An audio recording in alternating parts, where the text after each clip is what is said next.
Reanudamos nuestro trabajo y vamos a abordar en esta segunda comunicación modelos de desarrollo, de consumo y sociedad de bienestar. Está con nosotros Carmen Valor, de la Universidad Pontificia de Comillas, Madrid, doctora por la Universidad Complutense de Madrid, MBA por la Universidad Carlos III. Desde 2005 realiza su actividad docente e investigadora en la Facultad de Ciencias Económicas y Empresariales de la Universidad Pontificia de Comillas. Su investigación se centra en la transición a la sostenibilidad con foco en el consumo, energía y movilidad sostenible. Su docencia está en el área de comunicación y métodos de investigación, académica y aplicada. En esta universidad coordina el grupo ESOST de Empresa, Economía y Sostenibilidad, centrado en la transición a la sostenibilidad desde los mercados. Ha sido profesora visitante de varias universidades, cuenta con cerca de un centenar de publicaciones, libros, actas de congresos, revistas científicas, y su comunicación nos aportará una reflexión sobre un tema que la doctrina social de la Iglesia, especialmente en Laudato Si, siempre ha valorado como de una importancia notable para evaluar el tipo de desarrollo en el que nos encontramos. Las consecuencias que se originan a partir de este modelo en el cual estamos inmersos, las posibles alternativas y la evaluación de sus riesgos. En conclusión, debemos tener en cuenta los aspectos que subraya la comunicación con el fin de comprender mejor los cambios necesarios para un consumo sostenible y respetuoso con la casa común. Bienvenida, Carmen, y tienes la palabra. Pues muchísimas gracias por la invitación. Entonces, lo que me toca a mí es intentar explicar desde una perspectiva más abstracta los problemas o el origen de los problemas que ha explicado el anterior ponente. Entonces, para eso voy a empezar explicando cómo es el modelo y sus consecuencias y luego otros modelos y los riesgos que también pueden tener. Entonces, el modelo en que nos encontramos hoy, que tampoco voy a descubrir nada nuevo, se llama economía lineal. Cogemos recursos naturales, pasan por procesos de producción, los consumimos, eso genera unos residuos que se quedan ahí. Además, en este modelo puede no verse el agua, pero en todo este proceso se va creando una huella hídrica desde la extracción de las materias primas hasta la generación de residuos que manchan el agua. Es mejor este.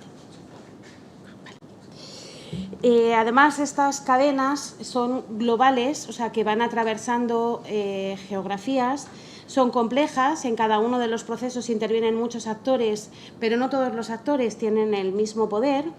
Como están en distintas geografías, en cada una de ellas hay marcos institucionales muy distintos, con distintos niveles de garantía, y además es característico también de nuestro modelo la separación como dos esferas económicas, la economía financiera y la economía productiva, que solo en parte coinciden.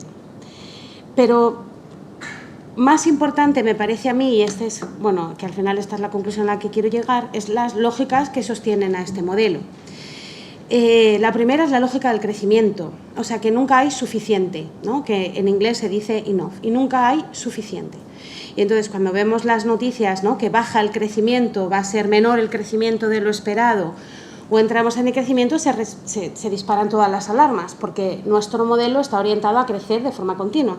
Y si ustedes trabajan o conocen a alguien que trabaje en una organización, sobre todo una organización multinacional, pues tienen que crecer cada año a 1 o 2 dígitos. Y si no, esto genera todo tipo de problemas. Claro, ¿cómo crecer en un mundo con recursos finitos? Pues es un problema. Y además tampoco hay no hay reglas ni para saber si el valor que generamos merece la pena, pero lo que desde luego no hay reglas es para repartir ese crecimiento que se genera. Como no tenemos reglas para ello, pudiera ser que este crecimiento se estuviera acumulando solo en ciertas geografías y solo en unos segmentos. Otra lógica que sostiene nuestro modelo es que el crecimiento es prosperidad, o sea, que esta visión lineal de progreso, ¿no?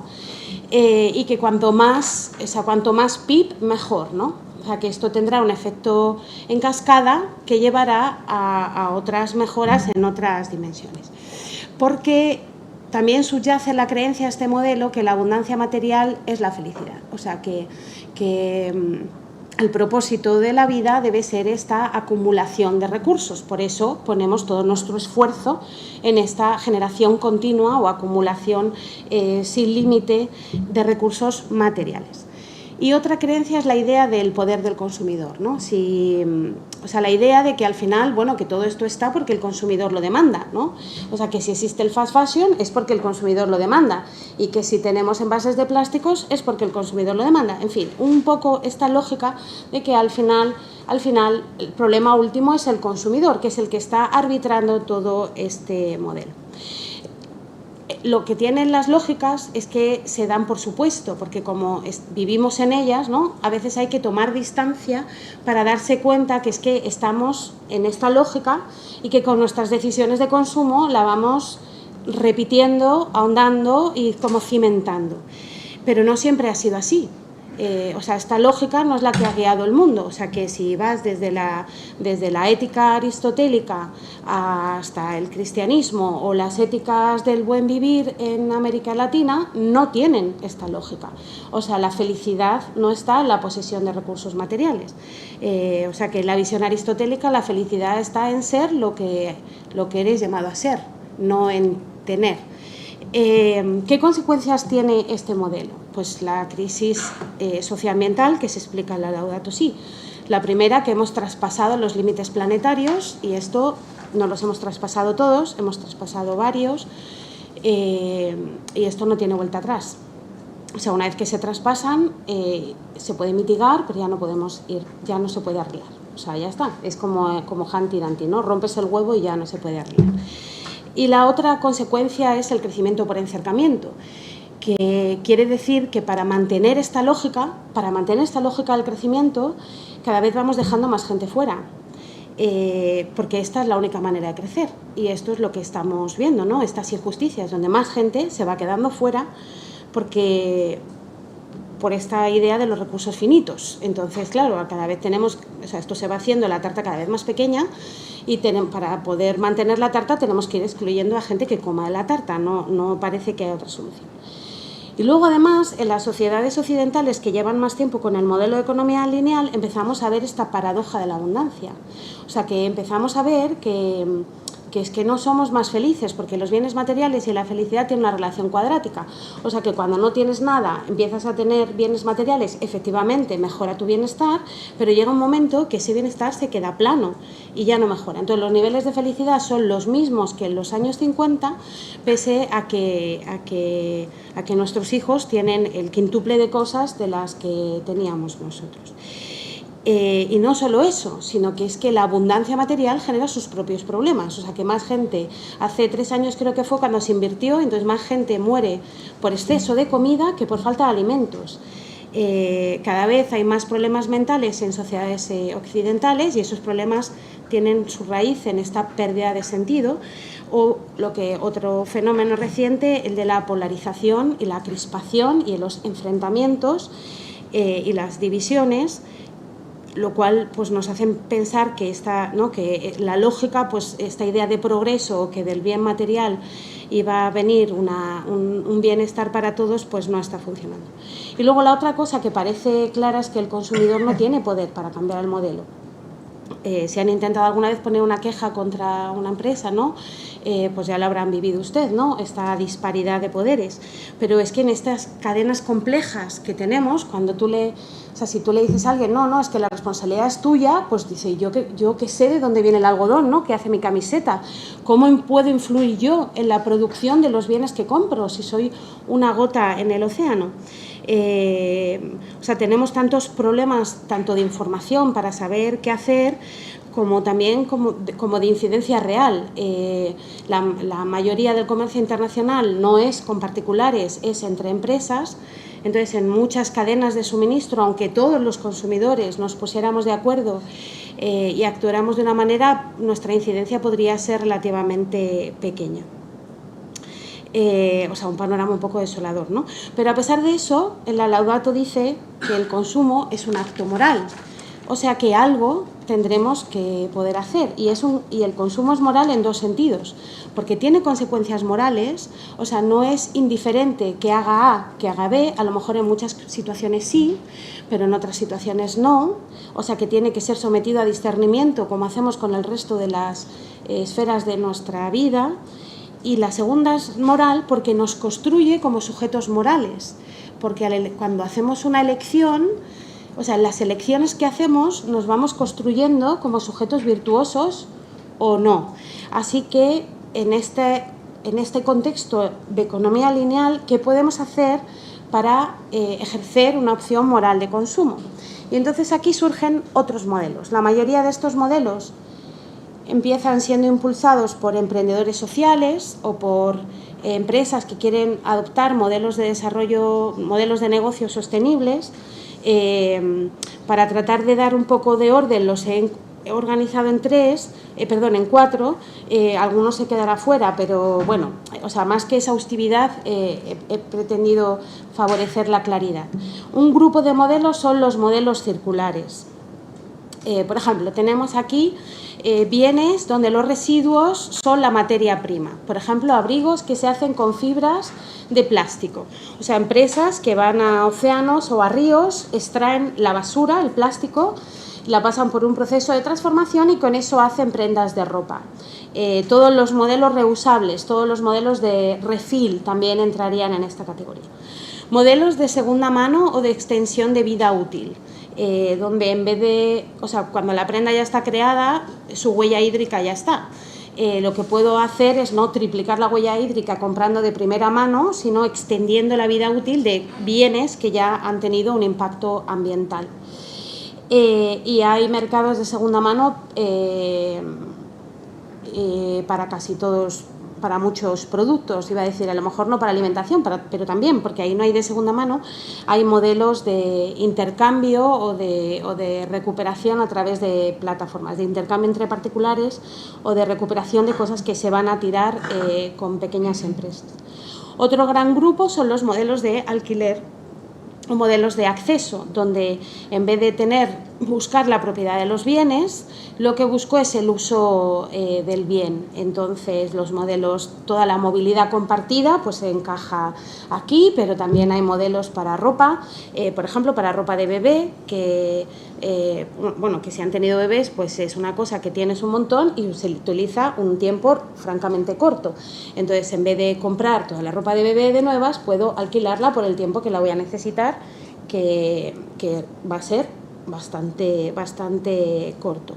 Otro grupo de modelos son los modelos del enough, o sea, los modelos del suficiente. Por ejemplo, empresas, y aquí hay ejemplos de empresas que no son emprendedores sociales, pero que están adoptando otras lógicas, que buscan o que impulsan el que no compres o que compres menos. Por ejemplo, esta campaña de una empresa española, la de Sé Más Viejo, apelaba a tener menos prendas de más calidad, o sea, apelaba a la sabiduría de nuestras abuelas, que compraban poco y bien en vez de mucho y mal. Entonces, en vez de tener prendas baratísimas de 3 euros, que si una prenda vale 3 euros, alguien desde luego en la cadena no ha cobrado lo que debía cobrar, porque hagan ustedes las matemáticas, que no salen. Pues lo que proponen es que te gastes más en una prenda donde atrás en la cadena han recibido los que han participado en su elaboración lo que debían recibir, y de una prenda que te va a durar mucho más tiempo y por lo tanto va reduciendo la huella hídrica o la huella ambiental en general. Y también otros modelos que abogan por un comprar mejor, o sea, modelos que abogan por la anti-obsolescencia. Por ejemplo, sartenes que te duran toda la vida, que valen mucho más, pero te duran toda la vida. Entonces no necesitas cambiar de sartén cada 2 años, te compras una sartén y esa es tu sartén. Y lo mismo con ropa. Por ejemplo, esta empresa que hace campañas donde dice no te compres esta chaqueta, o sea, mira a ver si necesitas otra chaqueta, y hace otras cosas como mercados de segunda mano entre sus propios compradores y un montón de tutoriales, tiene un montón de tutoriales en YouTube donde te enseña a repararte las prendas para evitar que entres en esta lógica de compro, uso, tiro, compro, uso, tiro. Otro grupo de modelos creados por, gestionados por y para consumidores, desde supermercados cooperativos, empresas de cooperativas de energía, sistemas de alquiler con criterios éticos como Airbnb, librerías de herramientas comunitarias, plataformas de intercambio y de uso compartido de bienes, bancos de tiempo, etcétera, etcétera. Y por último, y los menos desarrollados, modelos de economía de suficiencia, que buscan una transformación del modelo. Si analizamos, la mayoría o el modelo económico está orientado al comercio internacional o a la competitividad internacional más que a la suficiencia local. No sé si los que viven en Madrid, no sé si han pensado, por ejemplo, qué pasaría si nos sitian. Pues si nos sitian, pues vamos a durar 3 o 4 días, porque no tenemos una economía resiliente, o sea, no somos autosuficientes. Y uno se pregunta, ¿y por qué no lo somos? ¿No? Parece lo suyo desarrollar un modelo económico que ponga la autonomía, ¿no?, la suficiencia de la población en el centro, más que el comercio internacional, más que la competitividad internacional. O un modelo económico que ponga en el centro la reproducción de la vida, que es exactamente lo que decía el ponente anterior, ¿no?, donde la dignidad humana esté en el centro. Y esto que está en la Laudato Si y está en otras tradiciones religiosas. Entonces, modelos como, por ejemplo, productores locales, donde se intenta hacer cadenas cerradas o cadenas pequeñas, ¿no?, que fomentan la resiliencia, o la otra imagen es una imagen de microgrids, que son modelos de energía donde tenemos autogeneración, y esa autogeneración es compartida por la comunidad para satisfacer sus necesidades sin tener que tomar energía de fuera. Pero, como decía, hay muy pocos ejemplos porque nuestro modelo se orienta todavía hacia la competitividad internacional más que a la suficiencia local. Y dicho esto, o sea, ¿son estos modelos perfectos? ¿Es a esto a lo que tenemos que ir? Bueno, pues estos modelos oscilan bastante entre la reforma y la revolución, ¿no? O sea, hay algunos que, o sea, todos suponen una mejora respecto a la economía lineal, esto es indudable. Pero algunos son más bien una reforma, o sea, que cambian un aspecto del modelo. Otros están más en la revolución, o sea, que suponen una nueva manera de entender la economía, como estos modelos orientados a la suficiencia. Y esta es la misma distinción entre sostenibilidad débil y sostenibilidad fuerte, que no sé si conocen. O sea, digamos que lo que predomina es la sostenibilidad débil, que es hacer como pequeños arreglos, ¿no?, mejoras en tu cadena de suministro o en tus procesos de producción para ir paliando, reduciendo el impacto ambiental. La sostenibilidad fuerte aboga por un cambio de lógica, que es al que vamos a ir ahora. Y también hay que tener en cuenta que muchos de estos modelos tienen un efecto positivo hoy, pero si escalan o cuando escalen pueden tener un efecto negativo.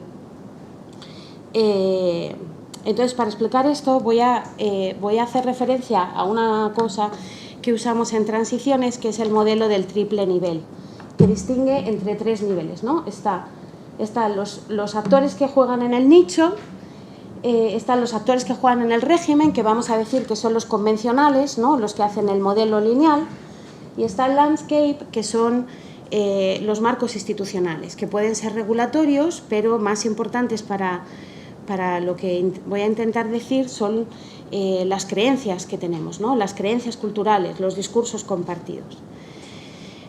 ¿Cómo funcionan las transiciones? ¿Cómo suelen ocurrir? Pues empiezan en los nichos, estos emprendedores sociales empiezan a desarrollar modelos de negocio más sostenibles que empiezan como a tensionar el régimen, ¿no? O sea, le hacen un reto al régimen. Entonces, las empresas del régimen reaccionan y empiezan a incorporar estas soluciones que traen estos emprendedores, las empiezan a incorporar por ejemplo, los mercados, o sea, los mercados de segunda mano, ¿no? Bueno, pues en Reino Unido, por ejemplo, los mercados de segunda mano los hacían charities y era la manera de financiarse para las organizaciones no lucrativas, era una de sus principales fuentes de financiación. Luego entran emprendedores que empiezan a hacer estos modelos usando e-commerce, o sea, haciéndolo online, y ahora entra Zara haciendo una gran plataforma de segunda mano que se llama Zara Pre-Owned, ¿no? Es un ejemplo claro de cómo una cosa que empieza en el nicho tensiona el régimen hasta que el régimen la adopta y la mete en su modelo de negocio, pero no ha cambiado su modelo de negocio, solo la ha añadido al modelo de negocio. Y es que hay un riesgo muy grande que cuando estos negocios escalar quiere decir que van al régimen, se hacen más convencionales, sean cooptados y entren en lo que es el grande problema, que es que entren en la misma lógica que hemos contado antes. Porque al final, si queremos cambiar el modelo de consumo, podemos cambiar las prácticas y debemos cambiar las prácticas, pero el reto sobre todo está en cambiar la lógica dominante, porque si no cambiamos esa lógica, nada de lo que haremos será la solución. Y si pensamos en todo de segunda mano, bueno, para que los mercados de segunda mano funcionen tiene que haber mercados de primera mano, o sea, para que haya exceso de ropa, para que yo me la pueda comprar de segunda mano, alguien tiene que haberla comprado de primera. Es que no es la solución. O sea, es un parche, es mejor, pero no puede ser la solución al problema. Entonces, al final, esto es exactamente lo que dice la Laudato. O sea, es que esto va de convertirse. O sea, esto va de cambiar en lo profundo, no de cambiar en lo pequeño, no de reformas, no de parches. Entonces, si no cambiamos la lógica de la acumulación, nada va a cambiar. Y esto es un poco de un trabajo interior, o sea, esto es como un trabajo individual y luego es un trabajo colectivo. O sea, pero pasa primero por un trabajo individual, por un trabajo de reflexionar sobre cuánto es suficiente y sobre la sobriedad que debe dirigir mi vida, o si los bienes dirigen mi vida.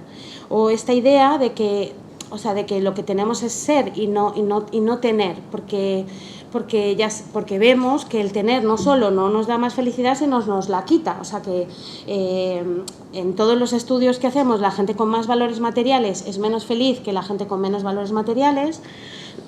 La gente que tiene más virtudes es la gente que tiene estilos de vida más sobrios y más sostenibles, y es la gente que reporta más felicidad.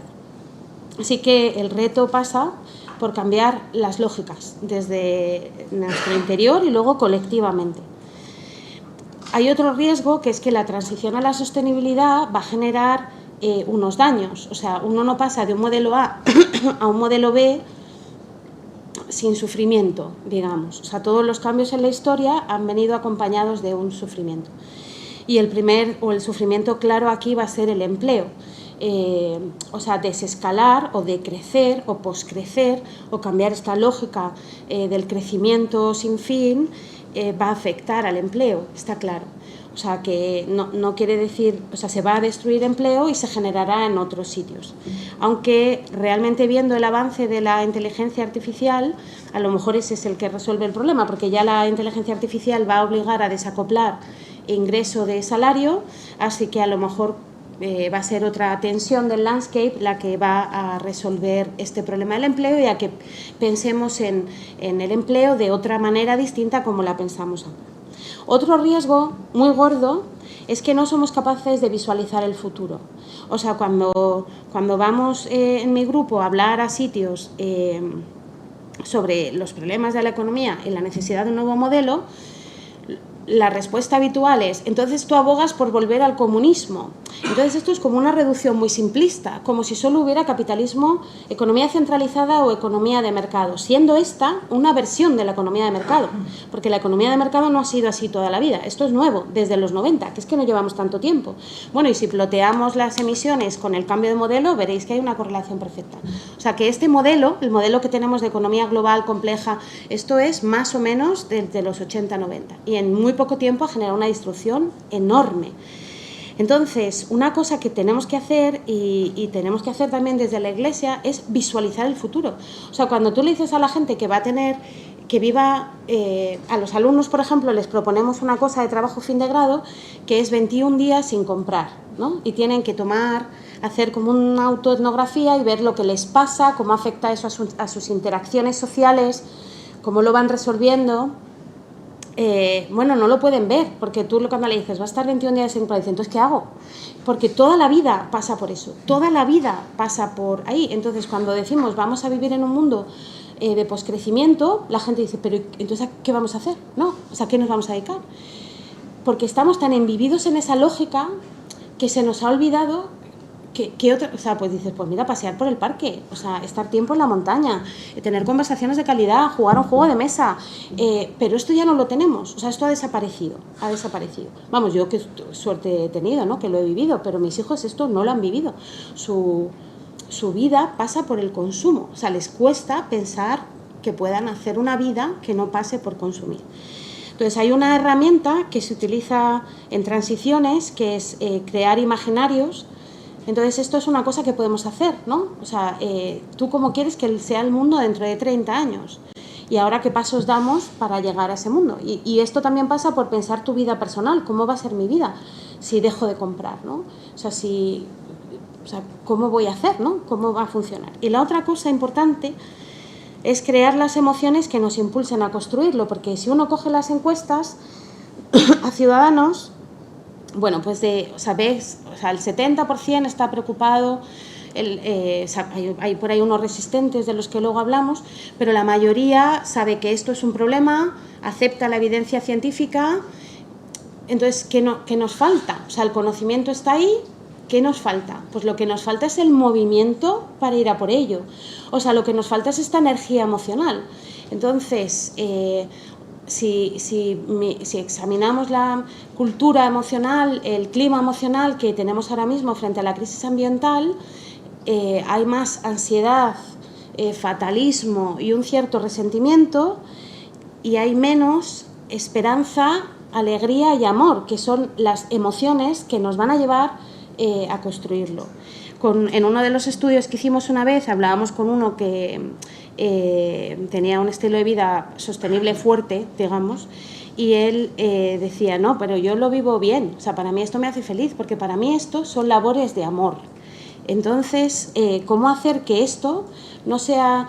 o sea, yo cuando le digo a mis hijos, ¿no? Pues mira, en vez de comprarlo de primera, lo vamos a comprar de segunda mano, entonces ya no te vas a comprar, o sea, vamos a intentar no comprar ropa de primera mano, lo viven con resentimiento, como me estás quitando algo, como un sacrificio, me quitas algo, y entonces su reacción es de enfado. Pero si lo vemos como un trabajo de amor, pues no va a haber enfado. Entonces, ¿cómo hacemos esto? Porque yo sé que esto hay que hacerlo. Ahora, ¿cómo lo hacemos? Pues no lo tengo tan claro. O sea, ¿cómo hacemos para generar estas emociones que sean las que sean la lógica, o sea, el clima cultural dominante, el de la esperanza, el amor y la alegría, para ir hacia ese futuro que queremos construir? Y luego, ¿qué hacemos? O sea, esto, bueno, por lo de acción-reacción, pues esto que no era un problema, pues ahora empieza. Antes llamábamos los resistentes a los que se oponían a la economía lineal. Ahora los resistentes son los que se oponen a la transición a la sostenibilidad. Y es un grupo que crece, por lo menos en las sociedades occidentales, porque cambiar el modelo se percibe como una amenaza. Por esta cosa de que esto nos da seguridad, es en lo que hemos sido socializados. Cuando le dices a alguien que tiene que salir de ahí, se siente amenazado, y la reacción es de resistencia, de separación, de enfado.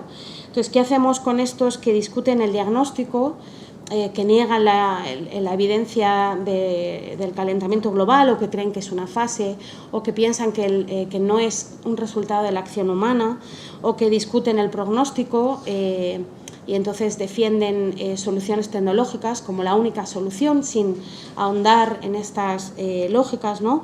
Como nuestros alumnos, que hicimos otro estudio sobre mitigación de cambio climático y entonces hablan de todo tipo de soluciones, pero ninguna que cambie su manera de consumir. Entonces dicen, no, nos iremos a Marte. O sea, ellos se visualizan viviendo en Marte en grandes cápsulas, pero más o menos haciéndolo de siempre, o sea, yendo de copas, con la... O sea, eso no, o sea, eso no, que no cambie, o sea, que... Entonces no estamos de acuerdo en el pronóstico, que es que pasa porque cambiemos todos, o sea, porque entremos en una sobriedad grande y que tampoco acepta la lógica. Y estos resistentes vienen de muchos sitios, también los tenemos en nuestras parroquias. Y más en algunos países donde, por alguna razón, el discurso ambiental se lo ha apropiado unos partidos políticos y el resto, en vez de discutir lo que es lo que deberían decir, ¿no? Porque esto no es, o sea, esto es como las vacunas o la protección del patrimonio, esto no es de un partido político, esto es de todos. Pues en vez de discutirlo, como que no hacemos esa batalla, entonces cada vez esto se polariza más y se convierte en un elemento de división entre facciones políticas y al final solo pierde la casa común. Entonces también tenemos que pensar qué hacemos con estos y cómo les podemos llegar a cada uno con sus razones. O sea, a los de un partido pues con las suyas y a los de los otros pues con las suyas, y seguro que podemos encontrar razones para todos. Y esto es todo. Muchísimas gracias.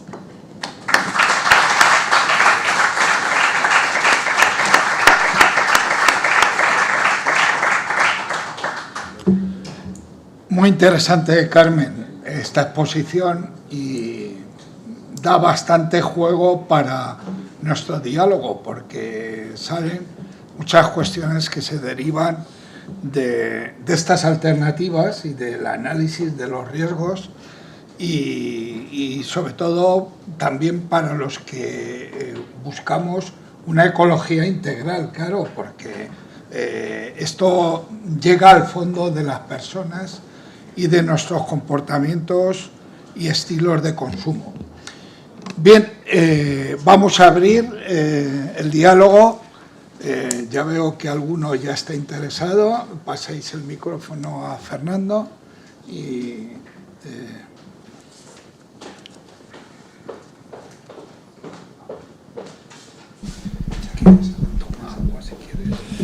Muchas gracias, Carmen, por tu exposición. A mí me ha resultado interesante por algunos, en general, pero sobre todo por alguna cosa que has planteado que me ha hecho así el flash, ¿no? Tú decías que la inteligencia artificial, si yo te he entendido bien, acelerará el desacoplamiento de ingresos y salarios. No sé si es el planteamiento que se va haciendo en otros ámbitos, por ejemplo, respecto a la renta básica universal, porque es verdad que hay una reflexión que ya está poniendo de manifiesto como la necesidad de desacoplar los derechos del empleo. Es decir, el empleo está dejando de ser el eje de la existencia y, por tanto, la fuente de los derechos. Hay que desacoplar para que todos tengamos acceso a los derechos. Me imagino que en esa misma línea va, pero a mí me cuesta entender, o no acabo de ver, por si podrías profundizar un poco más en qué sentido dices eso de que la inteligencia artificial va a acelerar ese desacoplamiento, porque es verdad que ha habido otros momentos históricos en los que ha habido transiciones que han afectado directamente al empleo, a la actividad humana, pero bueno, al tiempo que se han dejado de hacer determinados trabajos, han surgido trabajos nuevos, han requerido capacitaciones nuevas. Entonces, por si podrías profundizar un poco más en eso. Gracias. Bueno, yo en esto no soy experta, pero la inteligencia artificial va a sustituir, va a sustituir radicalmente los empleos en muchas industrias, en todas en las que no hay interacción humana, por simplificar. O sea, que no va a sustituir a un psicólogo y a lo mejor no a un profesor. O sea, pues ya está, pero el resto sí. O sea, arquitectura 100% sustituible, ingenierías todas 100% sustituible y vete sumando. Y esto es una cosa que sí que no tiene parangón en la historia, Entonces, aunque luego surjan otras, y por ejemplo en el área de sostenibilidad es un sitio donde se crearán lo que se llaman green jobs, no van a poder compensar la pérdida de empleo que se van a hacer. O la pérdida de empleo masiva que va a traer la inteligencia artificial, que no se sabe cuándo será. En 10 años, 20 años, esto ya lo empezamos a ver, donde de 150 alumnos en prácticas, las empresas ahora cogen 3, porque han entrenado una inteligencia artificial que hace lo que hacían los alumnos en prácticas y solo necesito 3 para supervisar su trabajo. Y esto sí que no ha pasado antes. Al ritmo al que se va a producir. Así que es un riesgo cierto.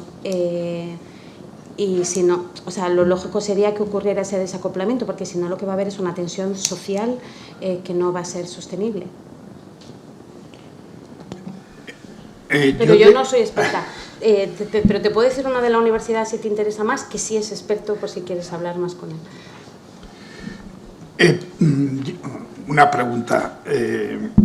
A la hora de plantear alternativas, sobre todo de cara a la transición a la sostenibilidad, la cuestión de fondo sí que me preocupa, es decir, la dureza de ese cambio y cómo, todo el armazón que estaba construido para consumir, no quiero hacer publicidad, pero un IKEA que te lo compras, te dura un tiempo, luego tienes que volver a renovar el mobiliario, etcétera, etcétera, etcétera. Entonces, con lo que puede afectar también al empleo, claramente.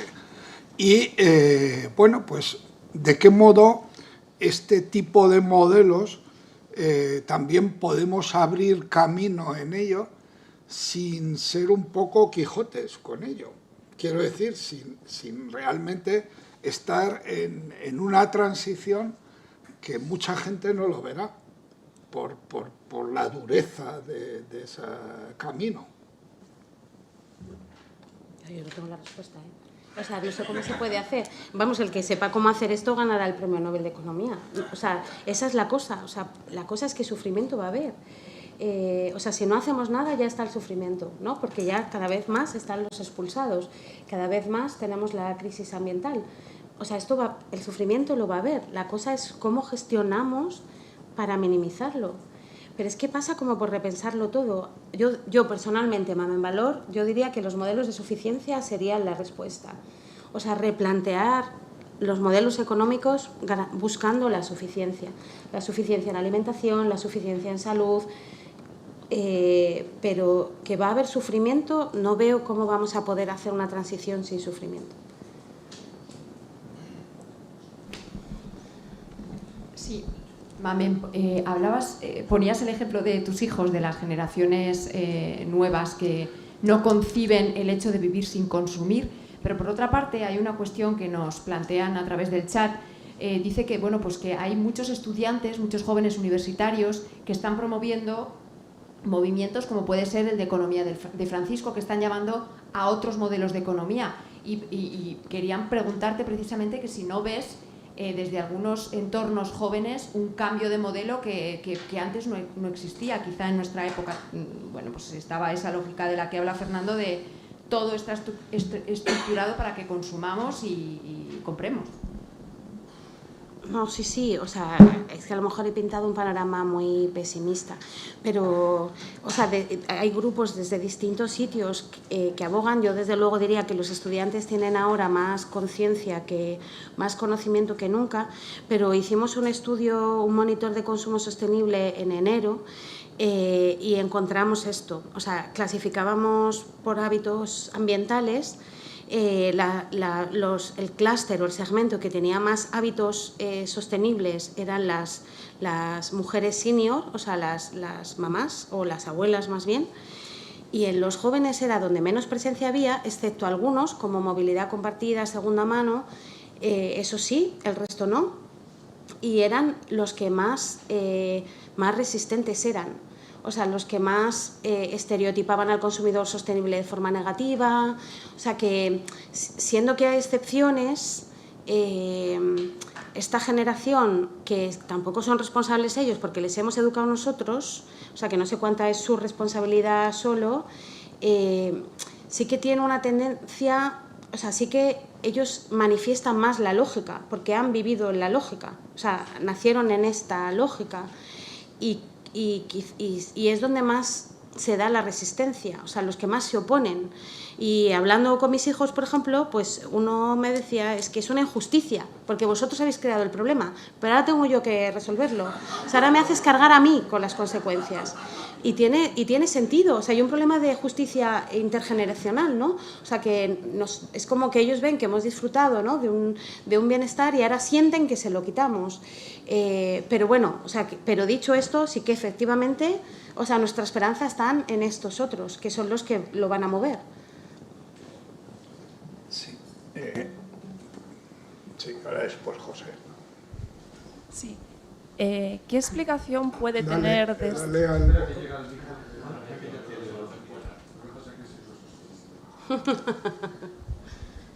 ¿Ahora?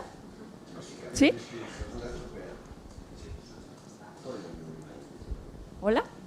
¿No? ¿Puedo chillar más? Yo te oigo, pero creo que es por el online. Sí, es el online. Sí. Vale. Bueno, ¿qué explicación puede tener desde tu área, que es la economía? Porque te he escuchado que aquí, al menos en España, modelos alternativos como puede ser huertos urbanos o economía de un trueque o del mercado de segunda mano. Sin embargo, en otros países donde yo he vivido, como Suecia o Alemania, sea una alternativa muy de moda y muy aceptada socialmente y muy entre las clases sociales más alternativas, ¿por qué aquí en España es algo más asociado a la pobreza o al movimiento de izquierdas?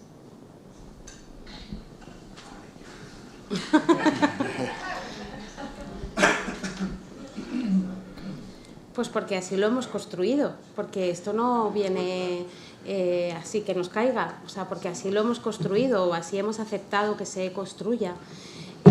O sea, pero iniciativas las hay también en España, pero no, estas no escalan.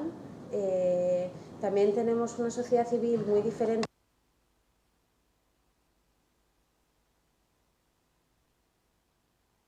La historia marca. Y nosotros no, o sea, tenemos una democracia relativamente joven, limitada formación para el asociacionismo, que no es fácil. O sea, que hay como muchas razones. O sea, que a verlas haylas, aquí también hay huertos urbanos, pero son más marginales o anecdóticos que en otros países. Yo diría que tiene que ver con nuestra historia y con los discursos, cómo manejamos aquí esto. Pero mira, sobre segunda mano hicimos, o sea, de esto sí sé lo que pasó porque hicimos un estudio de cómo había cambiado la percepción. O sea, en España segunda mano era una cosa de pobres, ¿no? O sea, que uno decía con orgullo, ¿no?, que mona mi chaqueta, que me la he comprado en el mercadillo 3 euros de segunda mano, no lo decía. Y estudiamos cómo había cambiado el discurso en los medios, en los influencers y en las plataformas de segunda mano durante 40 años y vimos cómo habían cambiado los significados asociados y las emociones asociadas a la compra de segunda mano. Entonces, se dejaban de decir palabras como pobre, sucio y se decían más cosas como inteligente, sostenible. Y ese cambio llevó a que se legitimizara y hoy es perfectamente legítimo, ¿no? O sea, bueno, no sé, a lo mejor en algunos ambientes sigue siendo ilegítimo, pero lo normal es que sea legítimo decir es de segunda mano, no da vergüenza. O sea, que hay un trabajo con los discursos, o sea, que cómo hablamos, esto crea realidades, así que es en el cómo hablamos y cómo permitimos que se hable y si hacemos resistencia, cómo se habla de ciertas cosas, cómo se van legitimando ciertas prácticas o lo contrario. Sí, José.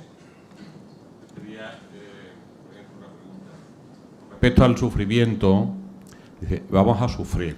Yo, viniendo hoy para acá, he venido leyendo un librito de África a Europa, que lo escribe un inmigrante que participa aquí en una parroquia en Madrid, Nuestra Señora la Guía, ¿no? Y entonces el sufrimiento no va a empezar. Es decir, yo creo que la Laudato Si lo que hace es una revelación del sufrimiento de la humanidad por esta cuestión, por este modelo económico y que es grito de naturaleza y que es grito de la humanidad, ¿no? Entonces, el tomar conciencia de que no vamos a empezar a sufrir, sino que la mayoría de la humanidad está sufriendo y que aquí hay unas causas, hay unas consecuencias, que nosotros estamos, ¿no? Esa economía que mata. Yo creo que eso es una cuestión y es un reto para la Iglesia fundamental, en el modelo catequético, en el acompañamiento a los jóvenes y en la conciencia de los mayores, ¿no? Porque a veces parece que los que tienen que cambiar son los jóvenes, como si los que tu hijo te dice, ¿no? Y los que lo habéis construido no tenéis que cambiar en nada. Es decir, ¿a qué vais a renunciar? ¿Y cómo vais a vivir vuestra vejez? ¿Y cómo vais a vivir, ¿no? ¿Y qué vais a hacer con lo que tenéis, ¿no? ¿Y por qué tenéis 3 casas? O sea que me imagino que el reto no es solo para los jóvenes, porque no son ellos los que tienen ahora mismo el capital, los tenemos nosotros, los defendemos nosotros, ¿no? Entonces, el reto de la Iglesia, porque claro, es fácil mirar a IKEA, mirar al otro y hacer la crítica, ¿no? O decir, es que son modelos económicos. Bueno, ¿cuál sostiene a la Iglesia y cómo se organiza la Iglesia en su economía? ¿Qué modelo es el que está sosteniendo la Iglesia y las diócesis y los problemas que tienen las diócesis? A lo mejor resulta que en ese modelo estamos todos y nos tenemos que convertir todos, ¿no? Yo creo que el Papa Francisco está haciendo una llamada a la conversión. Me parece fundamental lo que has hecho al final, es decir, una conversión que tiene que pasar por la economía, pero que tiene que pasar por lo humano, tiene que pasar por lo personal y tiene que pasar por lo colectivo. ¿Quién está trabajando por ese proceso personal y colectivo de transformación de esta mentalidad? De que se puede vivir más con menos, de que hay una sobriedad feliz, que es a la que se nos invita en la Laudato Si, ¿no? ¿Quién propone el modelo de la sobriedad hoy? ¿En qué modelos educativos? ¿En qué ámbitos educativos de la Iglesia? ¿En qué colegios? ¿En qué proyectos de los movimientos apostólicos? Yo me muevo en ellos, ¿no? Y trabajamos, por ejemplo, en la Juventud Estudiante Católica, cómo llegar a un sentido del consumo que es felicitante y que es justo. Y a un sentido de la profesión que no es para el bien tuyo, que es para el bien de los demás, porque tú estás llamado a hacer feliz a los demás y eso te hará feliz. ¿Quién trabaja y dónde trabajamos esos aspectos, ¿no? Me parece que es interesante lo que decías, ¿no? El sufrimiento no va a venir, el sufrimiento está. Lo que pasa es que ahora tememos que nos puede tocar a nosotros, ¿no? Exacto. A los que antes no sufríamos, ¿no? Exacto. Pero aún así está bien, ¿no? Aunque sea por la ética del diablo, está bien despertarse. Muchas gracias. Sandra, ahí.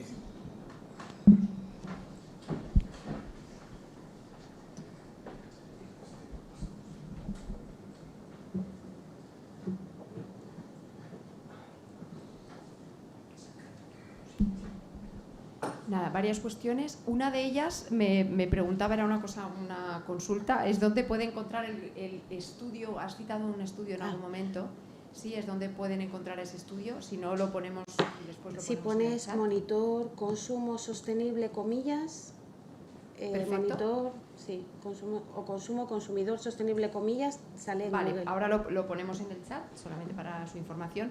Después, otras 2 cuestiones. Una es cómo se puede sensibilizar desde la Iglesia en este mensaje del decrecimiento, porque bueno, hay sufrimiento y hay gente que no lo ve. Entonces, pues desde los entornos pastorales, desde las parroquias, desde nuestras comunidades, cómo se puede pues, sensibilizar, evangelizar en este tema del decrecimiento. Y luego una última cuestión. Hay cosas más concretas, por ejemplo, el tema del agua, ahora que estamos hablando del agua. La gente tiene rechazo a utilizar agua pues corriente en muchos casos, y seguimos viendo agua embotellada en reuniones de entornos pues como los que nos encontramos en este momento, ¿no? Entonces, bueno, pues toda esa serie de cuestiones se plantean aquí. Pues de los estudios que vemos, una de las cosas mejores, por ejemplo, hay como estrategias directas o indirectas, ¿no? Lo que sí sabemos es que la información no lleva al cambio. Más información no te hace cambiar. Tú por ser más consciente de los problemas, de hecho, lo que eso al final acaba desencadenando es este fatalismo, esta coansiedad que no te hace avanzar, ¿no? Entonces, estas estrategias directas pues tienen como su recorrido. Otras estrategias son indirectas, por ejemplo, vivir en la naturaleza, pasar tiempo en la naturaleza. De hecho, el mejor predictor de consumo sostenible es la conexión con la naturaleza, el mejor predictor. Solo con eso, solo haciendo una serie de preguntas sobre qué piensas de la naturaleza, que son 6, podemos saber con bastante precisión si adoptas estilos de vida sostenibles. Entonces, hacerle ver a la gente, invitarle a caminos donde puede ser feliz de otra manera, acaba naturalmente desacoplando de lo material. Lo que no puedes es retirar lo material, ¿no? O sea, es como un bebé que aprende a nadar, no le vas a quitar la mano, o sea, le tienes que poner en un entorno donde pueda aprender a vivirlo. Entonces, cosas como esto del reto de los 21 días, que no solo es así, o sea, que va acompañado de otras prácticas, que va acompañado de una reflexión personal, para ver el papel que juegan las posesiones, porque a veces tapan otras cosas, tapan inseguridades, tapan obsesiones, o sea, tienen como un mecanismo de compensación. Pues estas cosas ayudan, o sea, no demonizarlo, sino como hacerle ver, o sea, si a la persona acompañarle en un camino que al final, de forma natural, llega a ver que es que ahí no estaba. O sea, lo que ella buscaba, ese anhelo, no está ahí, no se logra con eso. Y de forma natural pasa otra cosa. Pero mira, una cosa que nos piden mucho en el grupo, pero no es una cosa que nosotros hagamos, es ¿sabes los caminos estos de Adviento? Pues siempre nos piden uno de consumo sostenible. O sea, como hacer un camino de pasos, ¿no? Cosas para hacer que para ayudar en esto. Y a lo mejor esta podría ser una iniciativa bonita para hacer. O sea, que a lo mejor un día es contemplar la naturaleza, otro día es pensar en los que no tienen, otro día es acordarte de cuando fuiste feliz sin nada, porque todos tenemos esas memorias, ¿no? De días maravillosos donde no hubo nada, donde no hubo consumo. O sea, como otro día es pensar, o sea, no sé, como hacer un camino, a lo mejor esta sería una iniciativa bonita para hacer y ofrecer a la gente para que pueda ayudar. Sí. A ver, ¿alguna cuestión más que queréis plantear? El tema da mucho juego, ¿eh?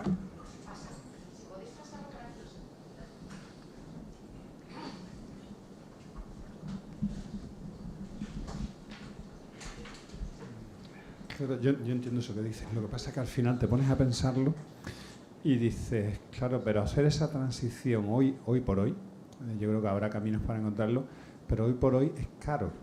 Luego no es accesible a todos. Todos no pueden optar hoy por un consumo responsable, por determinada economía circular, por el acceso a determinados productos de kilómetro cero, de cercanía, de agricultura ecológica, porque están en un nivel de consumo, en un nivel de coste, de gasto, que excede sus posibilidades. Es decir, ahí yo creo que hay también una trampa ahora mismo. Es verdad lo que decías también. Es decir, al final yo creo que el sistema acabará incorporando, acabará cooptando estas prácticas, estos caminos, cuando descubra que hay una vía de consumo, una vía de negocio, y se puede hacer. Pero hoy por hoy, determinadas prácticas, yo creo que tienen sus limitaciones para generalizarlas, para extenderlas de una manera normal. Quizá también por ahí ciertos rechazos, ¿no?, en algunas personas. O sea, es que por eso, como el consumo es moral, está sometido a discernimiento como todo lo demás. Entonces uno tendrá que ver por qué puede empezar, ¿no? O sea, qué puede empezar a hacer. O sea, uno, no sé, o sea, que no se hace, las cosas se van como de a poco, ¿no? Entonces uno va incorporando cosas, y luego va incorporando otras. Yo no conozco a nadie que haya pasado, se haya ido a una coaldea así, ¿no? De repente, ¿no? Es como que empiezas a hacer cosas pequeñas, bueno, pues como todo, como nos convertimos en la vida, desde lo pequeño, ¿no? De lo pequeño a lo grande. Pero sí que en la lógica de esto es más caro, hay una trampa, porque es que entonces es no entender el todo, porque, o sea, la cosa es que sí vas a tener más dinero, porque es que si reduces, no sé, solo con que quitaras toda la comida procesada, por ejemplo, o calorías vacías, liberas un presupuesto que a lo mejor te permite pagar la fruta en un mercado de productores. O si reduces el consumo de carne, si dejas tanto como consumo hedónico. O sea, no es como hacer cosas, o sea, es como pensar el todo, o sea, pensar el todo. Y cuando lo piensas el todo, pues los números pueden salir, porque como no me voy a comprar ropa a lo mejor en 8 meses, voy a comer de otra manera, pues puede ser que funcione. Ahora que también, ¿no? Pues dice una que está oyendo, mira, yo es que soy madre de 12 hijos, es que no me da, ¿sabes? Voy al supermercado y hago lo más rápido, pues ese será lo que esta señora tenga que hacer, ese será su discernimiento. Pero tampoco creo que para todos esto al final sea más caro, ¿eh? o sea, porque si lo miras todo, si empiezas a pensar todas tus decisiones de consumo, a lo mejor al final es que hasta te ahorras dinero. Aunque con que nos quitáramos solo el consumo hedónico ya habríamos avanzado un montón, me parece. Lo que tú disciernas, no te voy a decir yo lo que tienes que hacer, lo que tú decidas. Sandra.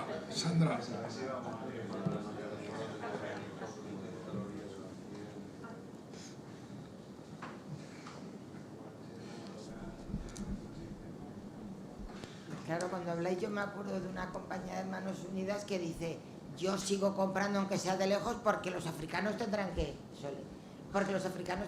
vivir. A mí me parece que puede ser muy, aunque lo piensas, esto lo estoy hablando sobre lo que me ocurre ahora mismo, lo piensas y dices, claro, si en el momento en que las grandes empresas dejen de copar todas las tierras y cada población pueda tener su consumo local, a lo mejor se reconstruye, se redistribuye la economía de otra manera. Pero ahora mismo, tal como está, dices, claro, si yo dejo de comprar las cosas y me voy a solo la producción local, la producción remota, ¿qué hacen? Se la comen con patatas, claro. ¿No? Bueno. Se la comen con patatas o se vuelca al consumo doméstico. Claro. Pero es como tenía que haber sido desde el principio. Claro. Lo que pasa es que una vez que estamos aquí, el revertirlo... Pues entonces ya está, entonces vámonos, ya está, o sea, ya está, señor, ya está, o sea, nada. El cuarto diluvio, ya está, porque esto no tiene arreglo. Esta es la cosa, esta es la dificultad. O sea, ¿qué hacemos entonces? Yo quería hacer una pregunta también con algo que ha dejado pendiente Sandra. El tema del agua, según tu sugerencia. ¿El consumo del agua está asociado con el modelo lineal? Y realmente podríamos tener alguna idea de cambio. Pues o sea, como una herramienta así práctica que puede mirar el consumidor es la huella hídrica de los productos y comparar productos por su huella hídrica. Entonces, si esto lo metes en Google, pues te salen informes que te muestran, por ejemplo, la diferencia entre el lino, el algodón o otras prendas. Que luego, bueno, esto en cuanto al agua, que no vamos a complicar más la película. Es que hay cosas que tienen menos huella hídrica, pero luego generan impactos por otro lado. Pero bueno, si lo que a uno le interesa es la huella hídrica, como una herramienta más fácil para el consumidor, pues yo miraría estas evaluaciones para ver, o sea, que hay como diferencias entre distintos tipos de pescados, distintos consumos de carne, no todas las carnes tienen la misma huella hídrica, pues esto a lo mejor puede ayudar a reorientar algunos consumos.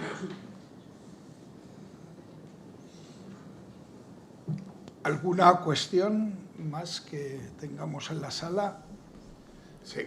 No, solamente, aparte de agradecerte todo lo que se ha dicho, que es genial, pero yo creo que en el fondo de lo que se hablaba, incluso Irene, yo creo que también estaba en esa parte, es la dificultad que tenemos en España del cambio de cultura y del imaginario popular de, ¿cómo decirte?, de esto está mal visto.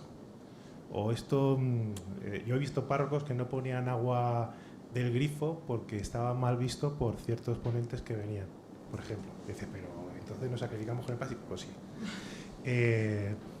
El llevarse la comida del restaurante que sobra estaba mal visto. Ahora ya cada vez es un cambio de cultura que se está aceptando. Es decir, tenemos batallas ganadas poquito a poco, como la del tabaco. Y lo siento por los que fumáis, pero me refiero que ha habido un cambio cultural tremendo, tremendo. Es decir, que da esperanza para grandes cambios culturales. El tema de la comida sobrante, que es otro gran reto de la alimentación, se empieza también a asumir dentro de las casas y de las familias, los amigos. Pero tenemos mucho que hacer en las parroquias en ese sentido, de lo que comentabas tú antes, y es el trabajo de la comunidad. Es decir, cómo educar, porque claro, muchas veces la gente se nos agobia porque lo ve, ¿y qué puedo hacer yo solo? Y la gran herramienta que tenemos en la Iglesia es la comunitaria.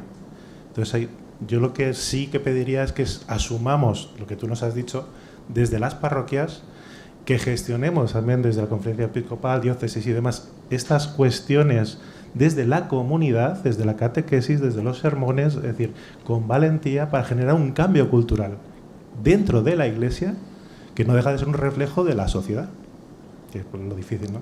Pero vamos, genial. Muy bien, pues muchas gracias, Carmen. Ha sido una satisfacción poder compartir y también son temas que rozan la vida diaria, los comportamientos y los valores que nos siguen en la vida.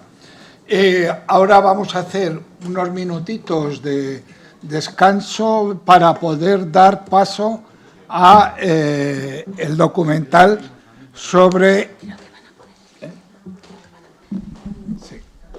Sandra nos va a explicar. No, ahora vamos a presentar a Marta Isabel, de Enlázate por la Justicia, que ya nos va a explicar un poco en qué va a consistir este documental que vamos a ver, que, como sabéis, está dentro del seminario, La ilusión de la abundancia. Así que, Marta, adelante. Después, cuando Marta termine aquí, los que queden a ver el documental pasarían a la sala de al lado. Sí. No sé dónde me pongo aquí mismo. Sí. Bueno, pues un minuto de publicidad para contar que en Enlázate por la Justicia también tenemos unos materiales, lo que estaba comentando Carlos.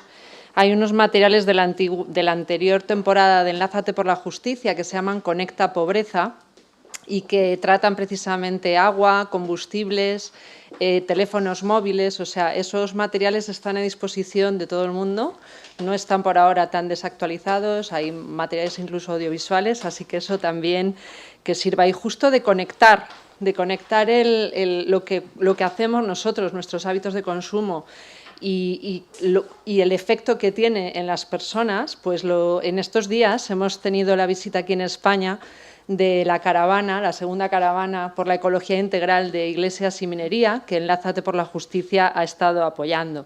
Ellos nos han dejado también otra propuesta concreta para las iglesias, que es que la desinversión en combustibles fósiles.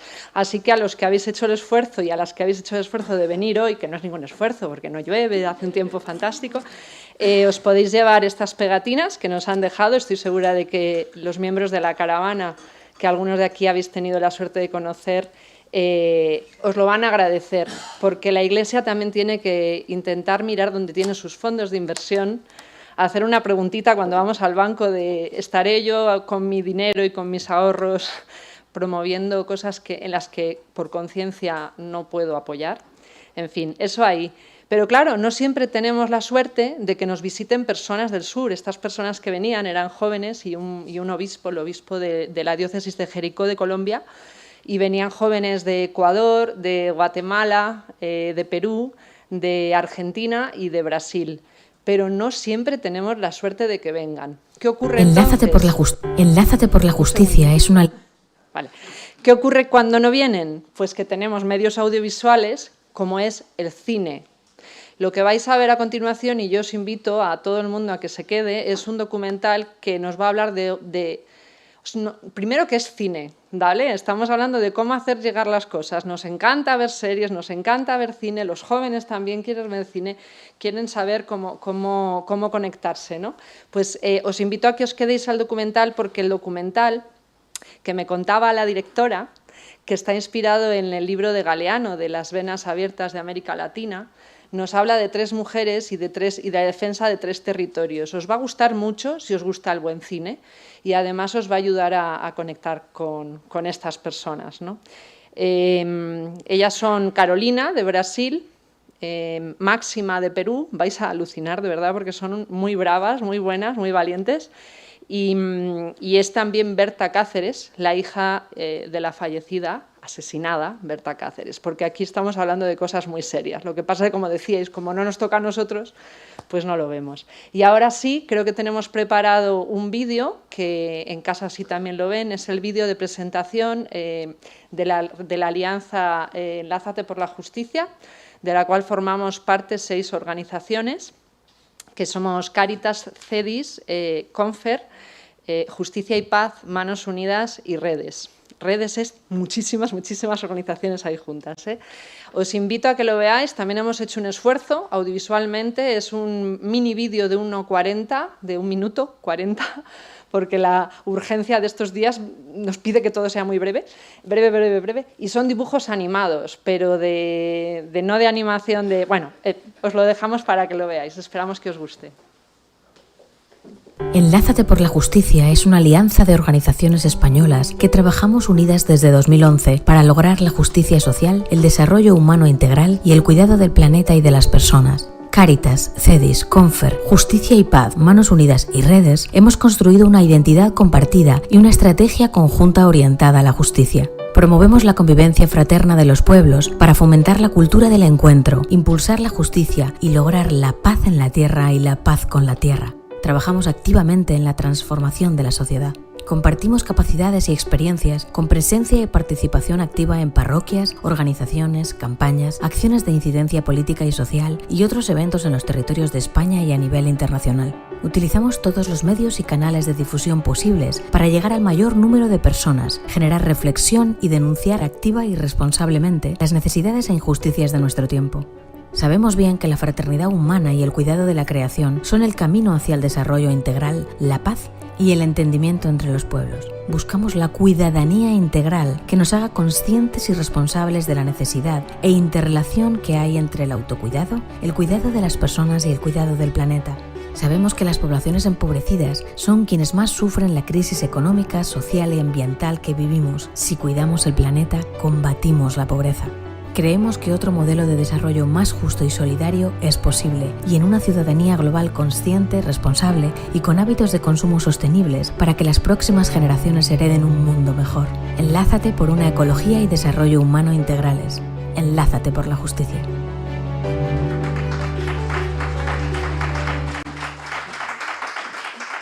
Muchas gracias. Siempre que lo vemos se ríen de mí porque dicen que la de la bici soy yo, que voy en bici a todas partes y hablando de las culturas y de las narrativas se han metido conmigo. Alguna vez me han dicho, tú no vas a llegar nada, ¿cómo te mueves en bici? Eso no es. En cambio, en los países nórdicos sabemos que hasta los ministros llegan en bicicleta a su trabajo y es algo que mola. Vale, bueno, lo último que os queríamos comentar, ¿cómo funciona también para los que están en casa? Esto ha sido la pregunta que más nos han hecho desde que hemos empezado a difundir que hoy proyectábamos la ilusión de la abundancia. A ver, La ilusión de la abundancia es un documental que se estrenó el año pasado, pero que está yendo todavía a festivales y a concursos. De hecho, lleva ya 60 festivales. Ahora mismo está en gira por Latinoamérica. El año pasado empezamos en Bruselas, con CITSE, bueno, hay muchísimas organizaciones detrás. Entonces, no se puede difundir digitalmente así como que, os lo digo porque si os quedáis y lo veis, o los que estáis en casa lo vais a poder ver, os van a preguntar, oye, ¿cómo lo consigo? Oye, ¿dónde está? Oye, lo busco y no lo encuentro. Paciencia. Hemos dicho que vamos cambiando los hábitos, ¿no? Así que paciencia. Llegará a estar online, todavía no. ¿Cómo lo hemos organizado? Con Sandra, con Gonzalo, llevamos unos cuantos días ahí. Complejo, pero va a funcionar. A todas las personas que estáis en casa os ha llegado un link.